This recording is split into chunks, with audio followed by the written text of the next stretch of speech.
जुमे की नमाज है उसके दृष्टिगत आज हमारी पूरी सभी अधिकारियों द्वारा पूरी फोर्स के साथ पैदल मार्च किया गया है। मार्च पास हर तरीके की गतिविधि जो ज़रूरी है वो सारी की गई हैं। हमने लोगों के साथ बैठकें भी की हैं। पीस कमेटी जितने मौलाना लोग हैं विभिन्न मस्जिदों के उनसे भी बातचीत की गई है अलग अलग स्तरों पर, और एक कंसेंसस है कि पीसफुली कल की सारी गतिविधि जो नमाज की होगी वो हो जाएगी। सभी अपने अपने मस्जिदों में नमाज पढ़ेंगे और उसके बावजूद हमने पूरी चौकसी बरती हुई है। जो उस दिन की घटना है उसके संबंध में जितनी ज़रूरी चीज़ें हैं, एविडेंस कलेक्शन, वो काम अलग टीम के द्वारा किया जा रहा है। हमारे यहाँ संभल में जितनी ज़रूरी फोर्सेस हैं वो यहाँ पे डिप्लॉयड हैं। सभी संवेदनशील जगहों पर फोर्सेस डिप्लॉयड हैं और जो ज़रूरी कदम है वो उठाए जा रहे हैं। सभी से बातचीत के बाद सभी के द्वारा एश्योरेंस मिला है कि कल हर एक जगह पीसफुली ही किया जाएगा और हमारे पूरे मंडल में सभी 5 जनपदों में भी इसके संबंध में अलर्टनेस है, सभी से बातचीत की गई है। मुझे पूरी उम्मीद है कि कल चूँकि जुमे का मतलब होता है इबादत और इसमें कोई दो राय नहीं है कि सभी लोग इबादत करने ही आएंगे, तो उनसे हमें कोई दिक्कत भी नहीं है। बाहरी ताकतें इसमें घुसने न पाए इसके लिए भी हम पूरी निगरानी रखे हुए हैं। सोशल मीडिया और बाकी सारी चीज़ों पर जिसके थ्रू लोग उकसावा करते हैं या अफवाहें फैलाते हैं उसके ऊपर भी बराबर हमारी निगरानी है। सर कितनी फोर्स आपने डिप्लॉय की है अभी तक? देखिए हमारे पास कुल मिला के फोर्सेज एक आरएएफ की है, 2 आरआरएफ, 13 कंपनी पीएसी, कुल मिला के 16 कंपनी बाहर से फोर्सेज हैं। हमारी लोकल पुलिस फोर्स है और स्टैंड बाई पे भी फोर्सेज हमारे पास हैं, जिसको जब जरूरी हुआ तो हम इस्तेमाल कर लेंगे। ये व्यवस्था सिर्फ कल के लिए कि कंटिन्यू रहेगी? नहीं, ये व्यवस्था हमारे लिए कंटिन्यू है, संभल के लिए खास तौर पर। स्थिति एकदम सामान्य हो जाए तब तक हर एक जगह पर हम निगरानी रखेंगे। और दूसरी एक और भी चीज़ है कि जब तक कोशिश ये की जाती रहेगी कि यहाँ उकसावा किसी तरीके का हो, सबसे बातचीत कर रहे हैं, सबसे जब एकदम विश्वास बहाली हो जाएगी उसके बाद हमें जब ज़रूरत नहीं रह जाएगी हमें कोई दिक्कत नहीं है। चंदौसी कोर्ट में भी सुरक्षा बढ़ाई गई है सर? हाँ, मैंने कहा जैसा कि सभी संवेदनशील स्थलों पर सुरक्षा बढ़ाई गई है, तो उसी प्रकार से कोर्ट की भी सुरक्षा बढ़ाई गई है। सभी जो धार्मिक स्थल हैं उन जगहों की भी सुरक्षा बढ़ा दी गई है और उन एरियाज़ में खास तौर पर जहाँ पे इस तरीके के उकसावे वाली कार्रवाई में 2 पक्ष आमने-सामने आ सकते हैं, उन सभी जगहों पर सुरक्षा बढ़ाई गई। इंटरनेट बैन सर कंटिन्यू रहेगा? अभी फिलहाल इंटरनेट बैन कंटिन्यूड है। कल हम इस पे फिर से समीक्षा करेंगे और उसके अनुरूप फैसला करेंगे। जामा मस्जिद में नमाज अदा किया जाएगा सर? जामा मस्जिद में देखिए सब जगह जैसे यूजुअल नमाज अदा की जाती है वैसे ही होगी। एक अपील की है, डीएम और एसपी ने बातचीत भी की है उस मस्जिद कमेटी से कि कम संख्या में लोग आवें ज़्यादा बेहतर है और क्योंकि वो एक हॉटस्पॉट है, उस जगह पे उपद्रव हुआ, बहुत सारी चीज़ें, साक्ष्य भी कलेक्शन हो रहा है, तो कई सारी चीज़ों के दृष्टिगत ये कहा गया है कि अगर कम संख्या में लोग आवें और जिस पर मस्जिद कमेटी सहमत भी है, हमें कोई इस पे दिक्कत नहीं है कि लोग शांतिपूर्ण तरीके से जहाँ पे भी नमाज पढ़ते हैं वहाँ पे नमाज पढ़ें। जो लोग जामा मस्जिद में नमाज पढ़ते हैं, कोई दिक्कत नहीं है। सरकारियों से हर्जाना वसूला जाएगा क्या? अभी हम जितना डैमेज हुआ है, जो क्षति हुई है, सबका आंकलन कर रहे हैं। सर प्रशासन की तरफ से जो शाही मस्जिद है कल नमाज होनी है वहाँ पर, तो क्या कोई नमाजियों की संख्या पर कोई कैप लगाया गया है या फिर ऐसा कुछ डिसाइड किया है कमेटी की तरफ से मिलकर, कमेटी के साथ मिलकर कि आसपास के लोग ही आए और बाहर के लोगों को नहीं आने दिया जाएगा या वेरीफाई किया जाएगा? बाहर के लोग तो नहीं आवे तो अच्छा है, ये बेहतर है। देखिए मस्जिदों में जनरली उस जगह के लोकल लोग ही जाते हैं, बाहर के लोग तभी जाते हैं जब उनके पास कोई और विकल्प ना हो। ये एक परिपाटी रही, एक परंपरा रही है, तो परंपरा का उल्लंघन क्यों करेंगे। हमारी ये भी कोशिश है कि वहाँ कम से कम लोग आवें, क्योंकि आप जानते हैं संवेदनशीलता उसकी बढ़ गई है। इसमें कोई दिक्कत नहीं है कि वहाँ बहुत कम संख्या में लोग इकट्ठा हों। आने वाले लोगों की जांच की जाएगी, तलाशी ली जाएगी, आधार कार्ड चेक किया जाएगा सर? बिल्कुल किया जाएगा। हमने हर एक जगह संवेदनशील जगह पर 3 लेयर की सुरक्षा बैठा रखी है। जहाँ पे ज़रूरी हो रहा है लोगों की जांच भी कर रहे हैं। मैंने कहा जब तक विश्वास बहाली नहीं हो जाती तब तक ये करना ज़रूरी है और हम कर रहे हैं। एक सवाल ये है कि रविवार को इंसिडेंट हुआ है, आज गुरुवार है, कल शुक्रवार हो जाएगा। लगभग कितने लोगों की मौत हुई है, मौत की पुष्टि हुई है आधिकारिक तौर पर? और जो जिन लोगों की मौत हुई है उसके लिए रिस्पॉन्सिबल कौन है? अगर पुलिस की गोलियों से उनकी मौत नहीं हुई है तो किसकी गोलियों से मौत उनकी हुई है? ऐसा परिवार वाले आरोप लगा रहे हैं कि पुलिस की गोलियों से ही उनके परिजनों की मौत हुई है। तो इन्वेस्टिगेशन किस हद तक पहुंचा है और कोई एसआईटी स्थापन की जाएगी या कोई अभी तक का क्या स्टेटस है पुलिस का इसके जो 4 लोग या 5 लोग मरे हैं? क्योंकि 5 लोग इज दैट मोर, बहुत बड़ा आंकड़ा है ये। जो आप कह रहे हैं 5, 6, 10 निश्चित रूप से उसके बारे में साक्ष्य तो होगा हमारे पास। ये आधिकारिक हो चाहे ऑफिशियल चाहे अनऑफिशियल, 4 लोगों की ही मृत्यु हुई है। जिसकी मृत्यु होती है उसका पोस्टमार्टम होता है, उसकी रिपोर्ट होती है। तो 4 लोगों की मृत्यु हुई है और 4 लोगों का पोस्टमार्टम हुआ है। इसमें कहीं दूसरी दो राय है ही नहीं। एक व्यक्ति मुरादाबाद में उपचाराधीन है। दूसरी बात जो आपने कही कि किसकी गोली से मृत्यु हुई, कोई आरोप लगा रहे हैं। आरोप तो सिर्फ एक नहीं 10 लगाए जा रहे हैं। मैं कह रहा हूं 10 नहीं, आप 100 आरोप लगा लीजिए, साक्ष्य तो दीजिए। हम जो भी बात बोल रहे हैं हम साक्ष्यों के आधार पर बोल रहे हैं और हर एक चीज प्रामाणिक तौर पे बोल रहे हैं। मैं कहता हूं हर एक चीज को सुनने को तैयार है। किसने गोली चलाई उसके बारे में साक्ष्य देंगे। मैं पुलिस को भी इससे बरी नहीं कर रहा हूं। मैं कह रहा हूं आप साक्ष्य दीजिए, हम उसके बारे में भी जो समुचित कार्रवाई है बिल्कुल करेंगे। अगर कोई दोषी है, किसी को भी किसी की जान यूं ही लेने का अधिकार नहीं है, तो हम उसमें पूरी तरह कमिटेड हैं कि जांच करेंगे। हमने जितनी बातें अभी तक कही हैं उसके बारे में प्रमाण दिए हैं और लोगों से बातचीत भी कर रहे हैं। लोगों से हर तरीके की इनपुट मिल रही है, लोग सहयोग भी कर रहे हैं और बराबर हम आपके बीच में भी शेयर कर रहे हैं। हम जो कदम उठा रहे हैं, हम इस मामले में पूरी तरह ट्रांसपेरेंट है। तो पहली बात ये, किसी आरोप में नहीं जाऊंगा, किसी बयान में नहीं जाऊंगा।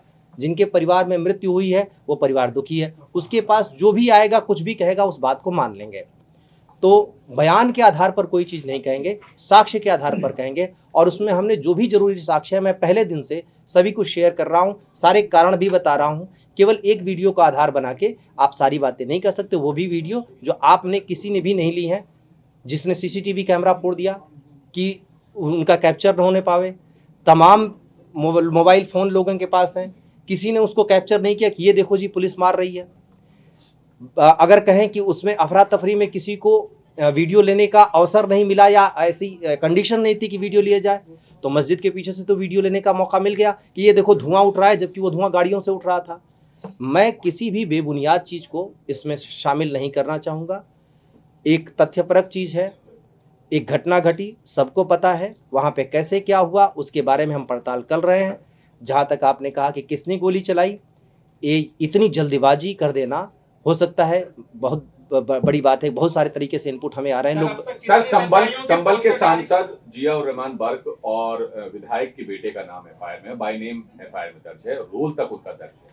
तो उन पर कार्रवाई के लिए क्या उनकी अरेस्टिंग होगी या उन्हें नोटिस वगैरह सर्व करके इन्वेस्टिगेशन ज्वाइन कराएंगे, क्या प्रोसीजर? क्योंकि तमाम लोग ये जानना चाहते हैं कि भाई जब नाम दिया है तो वो इन्वेस्टिगेशन का पार्ट कब शुरू बनेंगे। आपको पता है उसके लिए प्रोसीजर होता है जी।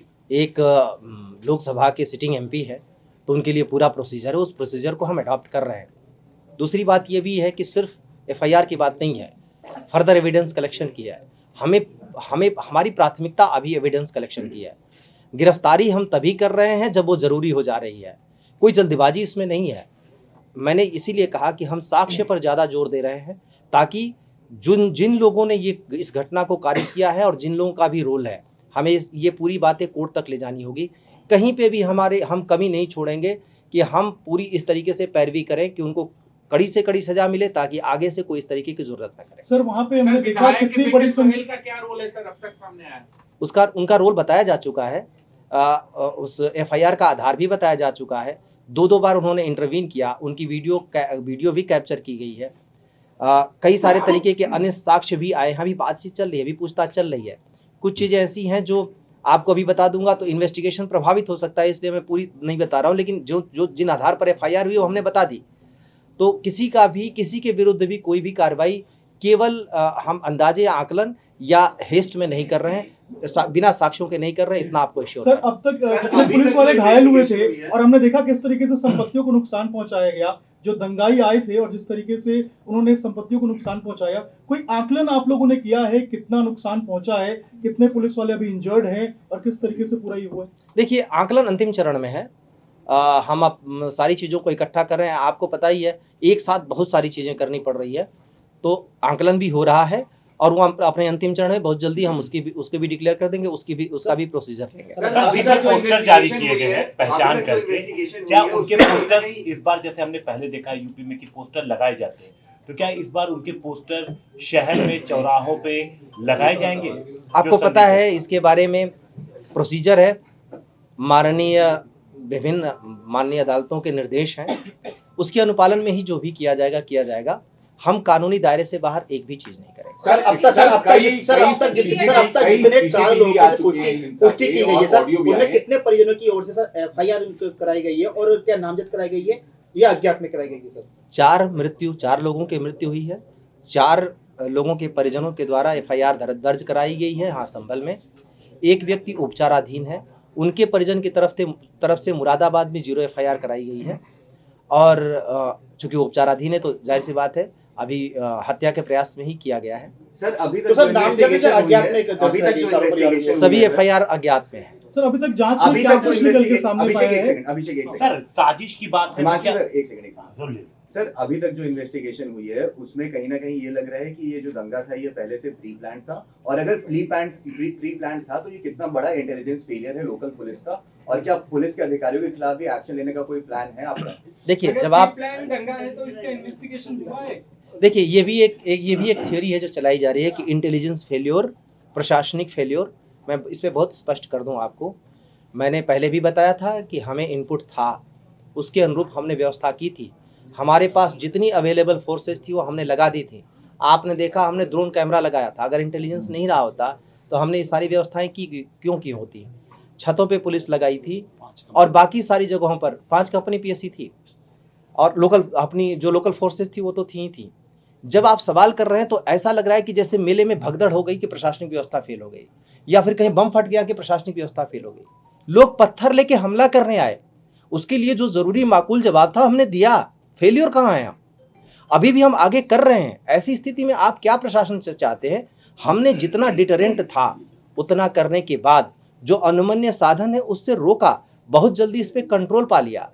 आप मुझे समझ में नहीं आता है कि ये इंटेलिजेंस फेलियर और प्रशासनिक फेलियर की बात चलाई कैसे जा रही है। सर, अगर बस एक जगह था तो उनको इकट्ठा क्यों होने दिया? जब आपको पता था कि लोग पत्थर लेके आने वाले, आप ही कह रहे इंटेलिजेंस था, तो इतने लोगों को इकट्ठा कैसे होने दिया? देखिए, मामले में संवेदनशीलता रहेगी, इतना तो पता था किस तरीके से चीजों की। जब इंटेलिजेंस आता है तो इतना एक्यूरेट नहीं आता कि यही करेंगे। हम एक एप्रीहेंशन करते हैं कि क्या क्या चीजें हो सकती हैं। हमने एक सर्वे किया था, आप देखेंगे ईंट चला रहे हैं, पत्थर इकट्ठा कर रहे हैं कि बात तो बाद में आई। ईंट चला रहे हैं, ईंट कौन सी है? निर्माण की ईंट है। अगर हम सबकी ईंट उठाने लगते तो कहते साहब देखो ये ईंटें उठाने लगे। पुरानी दीवारों से ईंटें निकाली गई, ये भी आपको कैमरे में कैप्चर दिखा दूंगा।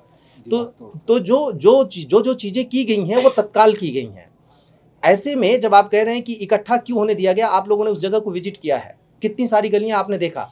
आप कितनी हम फोर्सेज लगा देंगे? अगर पूरी फोर्सेज लगाएंगे तो एक साथ कितनी सारी फोर्सेज चाहिए होंगी? एक साथ आप अचानक से इकट्ठा हो जाते हैं वहां पे, क्या हम सामान्य लोगों को पकड़ के वहां कहने लगे कि नहीं तुम वहां आ रहे हो? तो फिर तो कहने लगा कि सबको आप दंगाई समझते हैं, सबको आप बलवाई समझते हैं।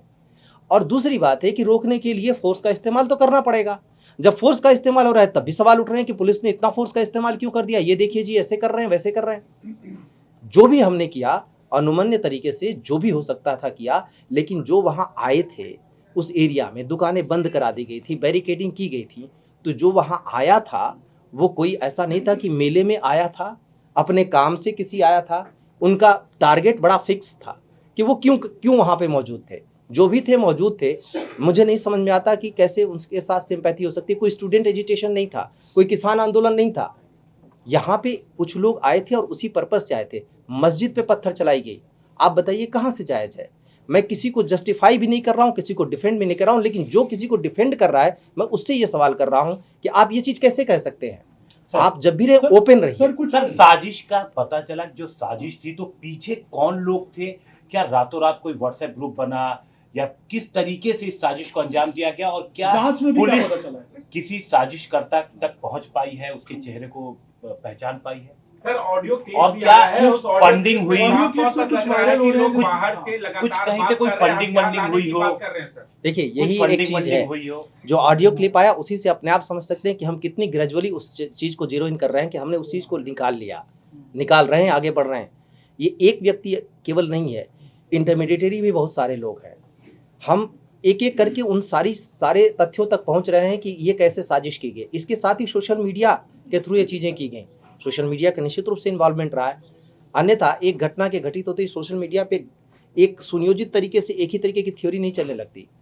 हम सब पे बराबर नजर रखे हुए हैं और सबका इन्वेस्टिगेशन कर रहे हैं। कुछ चीजें हम आपको एकदम क्लियर इसलिए नहीं बता रहे हैं कि बेहतर होगा कि हम साक्ष्य संकलन प्रॉपरली कर लें, उसके बाद किसी का नाम लें और खोलेंगे तो आपको बताएंगे जरूर। इस मामले में हम एकदम ट्रांसपेरेंट कमिश्नर साहब, एक और सवाल Sir, कमिश्नर sir, साहब, one question. आपने- Sir, कमिश्नर from साहब, day one, the war of words are continuing. Some people are trying to send an impression that it was Jai Shri Ram slogan that provoked the other party to build stone. I just want a clarity from your side.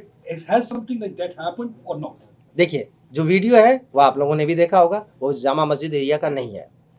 जब सर्वे करके team निकल रही थी, आप सोचिए अगर एक social media पर जय श्री राम के स्लोगन लगाते हुए, नारा लगाते हुए कोई देख लेता है और उसको कहा जाता है कि भड़क रहा है, तो क्या मुस्लिम बहुल एरिया में नारा लगा पाएंगे ऐसी स्थिति में? इसका मतलब कि वो बाहर आए, बाहर आके उनके साथ कुछ लोग जुड़ गए, आउट ऑफ एक्साइटमेंट उन्होंने नारा लगाया और उनको भी रोका गया।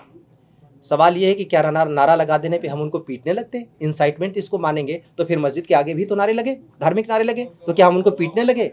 सवाल ये है कि हम डिटरेंट किस तरीके का कर रहे हैं। प्रशासन संयम से काम ले रहा है। उस चीज को जो बाहर हुई उसको उस घटना से जबरदस्ती जोड़ना बिल्कुल उचित नहीं है, क्योंकि टीम जब निकल चुकी थी तब, और ये जो टोटल घटना हो रही थी उसके पहले से हो रही थी। 9:30 पे पूरा एग्रेशन हो चुका था, 9:30 9:40 के बीच में। तो वो जो वीडियो है वो तो बहुत बाद का है। ये जस्टिफिकेशन, देखिए मैं सिर्फ यही रिक्वेस्ट करूंगा कि किसी को भी गलत चीज का जस्टिफिकेशन नहीं करना चाहिए। वो चाहे गलती हमारी हो, हम उसको जस्टिफाई ना करें, चाहे गलती किसी और की भी हो। मैं जो कहूंगा पूरे एविडेंस के साथ कहूंगा और बाकी सारे लोग भी कहें, एविडेंस को डिस्टोर्ट करके ना कहें, सीधे सीधे। कमिश्नर साहब, एक सवाल ये है कि जो थ्योरी की आपने सर कमिश्नर साहब जिक्र किया, थ्योरी के अंदर ये भी आ रही है कि ये इंटरनल था, तुर्क बनाम पठान। क्या इन्वेस्टिगेशन इस और भी इशारा कर रहा है? जितनी सारी थ्योरीज आ रही हैं हम रूल आउट किसी को नहीं कर रहे हैं। जितने सारे तरीके की चीजें आ रही हैं उन सब पे हम जांच कर रहे हैं। जब जांच पूरी होगी तो ये सारी चीजें निकल के आएंगी। बाहर से भी लोग आए थे संबंध हुए, सर ऐसी भी कोई खबर हुई हुई है है 4 लोगों के ऑफिशियल डेट की पोस्टमार्टम में? क्या पोस्टमार्टम का स्टेटस है? फैमिलीज के साथ पोस्टमार्टम रिपोर्ट शेयर किया और कब तक शेयर होगा? उसका एक प्रोसीजर है।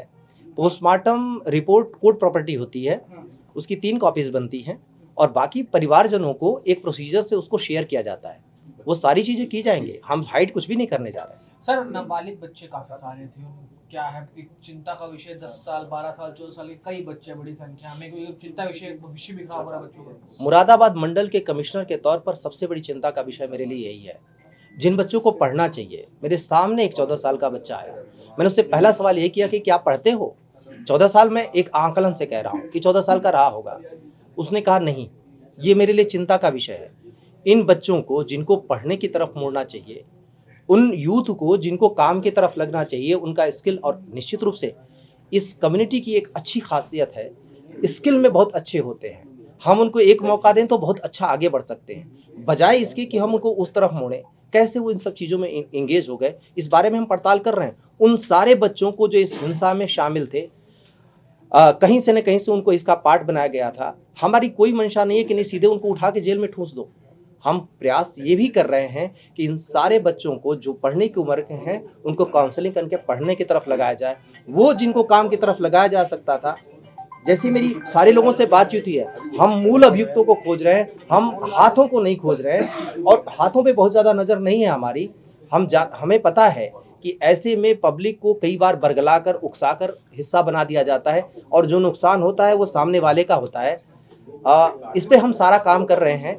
इसके बाद भी कोशिश की जाएगी कि इनसे सारे लोगों को प्रॉपर सेटलमेंट के दायरे में लिया जाए। महिला पत्थरबाजों के बारे में बताएं, क्योंकि 3 महिला पत्थरबाज पकड़ी गई हैं और कितनी संख्या है, क्या इनको भी प्लान बी के तहत तैयार किया था पत्थरबाजी करने के लिए? और सर इसमें एक एड ऑन छोटा है कि अब तक ऑफिशियल कितने अरेस्टिंग है, कितने डिटेंशन है, कितनी उसमें महिलाएं हैं और कितने एज ग्रुप, एक बार अगर बता पाए। देखिए कल तक 27 अरेस्ट थे, एक व्यक्ति का 151 में चालान भी किया गया था अतिरिक्त रूप से। आज 3 लोगों को पहले डिटेन किया गया था, उनसे पूछताछ के बाद उनसे जितनी सारी चीजें निकली और उनका इन्वॉल्वमेंट देखते उनको अरेस्ट कर लिया गया है। तो टोटल गिरफ्तारियां अब 30 हो गई हैं। सर, महिला पत्थरबाज वाले के बारे में महिला पत्थरबाज के बारे में मैं आपको बता रहा हूँ। देखिए क्या है, उसमें से बहुत सारी महिलाओं को आप देखेंगे वो बहुत ज़्यादा पढ़ी लिखी नहीं है। कई बार उनके दिमाग को पूरी तरह से डाइवर्ट कर दिया जाता है।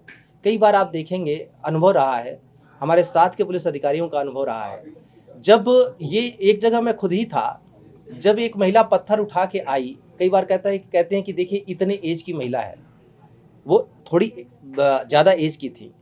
तो हमारे डीआईजी साहब ने कहा कि अरे भाई मना करो, पत्थर न फेंके, तब तक उसने धाड़ से पत्थर मार दिया। ये बड़ी ही शॉकिंग चीज़ हमारे लिए है। हम बुजुर्गों से ये उम्मीद करते हैं कि वो हमारी बात को समझेंगे जब हम इस तरीके के तो बच्चों को रोकेंगे। कई बार ऐसा होता है, और ये सारे लोग नहीं हैं, ये गिने चुने लोग हैं। ये खासतौर से कुछ लोगों को इसमें शामिल कर लिया जाता है। निश्चित रूप से उनकी शिक्षा का स्तर ऐसा होगा।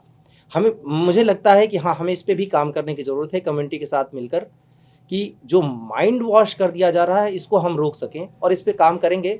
फिलहाल तो जो लोग इसमें शामिल रहे उनके खिलाफ कानूनी कार्रवाई करने के अलावा कोई विकल्प नहीं है। लेकिन हाँ, आगे से कोई शामिल न होने पावे, इसके लिए उनको हम प्रॉपर काउंसलिंग उनकी करेंगे। इस मामले के ऊपर राजनीति भी बहुत हो रही है। किन किन राजनेताओं ने प्रशासन से संपर्क किया है कि वो संभल आना चाहते हैं, और कब तक रोक रहेगी कि कोई नेता आके वापस से चीजों को इंस्टिगेट ना कर जाए? देखिए, आना तो बहुत सारे लोग चाहते हैं। जिलाधिकारी ने इस पे आदेश जारी किया हुआ है कि अभी किसी को यानी आने नहीं दिया जाएगा। पर मैं दूसरी बात कह रहा हूँ, मैं एक जिम्मेदार तरीके से मैं रिक्वेस्ट कर रहा हूँ सभी लोगों से, क्यों ही अभी आना है। जो परिवार है वो कहीं जा नहीं रहे, जिसको मिलना है वो मिल ले, हम रोकेंगे नहीं। एक बार स्थिति सामान्य तो हो जाए। वो जिम्मेदार लोग हैं, समाज के जिम्मेदार लोग हैं, वो इस बात को समझते हैं कि उनके आने से अगर स्थिति में कहीं से उकसावा हो जाए, कहीं पे कोई स्थिति बिगड़ जाए, ये किसी के लिए अच्छा नहीं होगा। हम रोक किसी वजह से नहीं रहे, हमको छुपाना नहीं चाहते, हम सिर्फ इसी वजह से कह रहे हैं स्थिति एक बार सामान्य हो जाए, फिर उसके बाद हमें कोई आपत्ति नहीं है। पत्थरबाजों ने हरे रंग का लोशन लगाया था टीयर गैस से बचने के लिए, जांच में क्या सामने आया? उन सारी चीजों पर पड़ताल हम कर रहे हैं, जांच कर रहे हैं। एक तैयारी होती है तो तैयारी में सारी चीजें की जाती हैं। निश्चित रूप से सबको पता है कि हम क्या क्या उपाय करने वाले हैं और उसके हिसाब से तैयार होके आएंगे। जब कोई प्लानिंग हुई तो प्लानिंग करेंगे। आरोपी के प्रॉपर्टीज भी अटैच अभी किए जा रहे हैं। इसका एक प्राविधान है, उस प्राविधान के अंतर्गत सारे उपाय किए जाएंगे। सर, क्या संबल में शामिल होने के लिए नहीं, उसमें है वीडियो और फोटोज में कैप्चर है, उसकी हम प्रॉपर जांच करने के बाद इसको डिक्लेयर सर, सीसीटीवी फुटेज में देखा गया है कि एक पर्सन अपने हाथ में कट्टी में वेपन था।